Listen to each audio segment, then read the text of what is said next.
এখন এই যে হাজারটা ফোন দেয় মানুষ আমারে, এই যে দেশে ফোন দেয়, এই যে ফোন দিয়া তোর দাম জিগায়, আমার ভাল লাগে। এখন করবো কি তুই কর? রোমান্স এক খাবার দিয়ে তোর রোমান্স ঘুরাই দিব। তোর রোমান্স ঠেলায় দুটো হয়েছে, আরেকটা হবো তোরও বেচবো, তোর রোমান্সটাও বেচবো। যে ফোন দেবে তোরও বেচছিলাম আমি তোর দ্বারা। আচ্ছা আপনি চেতেন কেন? হ্যাঁ কিছু হলে সেট করে ওঠেন।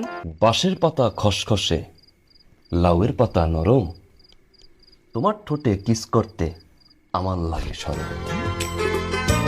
তুই ফেসবুক খুললি এই দিন? আরে বেটা কোয়ালিটি থাকা লাগে না, পানির নিচ থেকে খালি বাইম মাছ উঠাই, ভিডিও করে ফেসবুকে ছাড়ি, আর খালি ডলার ডোকে, খালি ডলার ডোকে। কত মিষ্টি খাবি রে বেটা, তামান গ্রাম করে বস্তায় বস্তায় মিষ্টি দিয়ে দেবো। খালি ডলার ডলার ডলার ডলার। ঘরে যে তেল নাই, মরিচ নাই, লবণ নাই, এই নাই সেই নাই, এগুলো আনতে তোমার মনে থাকে না? আমার মতো বউ পাইছি না থেকে টিক্কা গেছে, আবার আমার সাথে ভাত দেখাও। দুলা ভাই, আমার মতো কেউ চালা আর আপার মতো সুন্দর একটা বউ পাইছে না, তো তোর কপালের ব্যাপার, 10 ইঞ্চি কপাল ছাড়া এই জোড়া পাওয়া মুশকিল, কি বুঝলেন দুলা ভাই?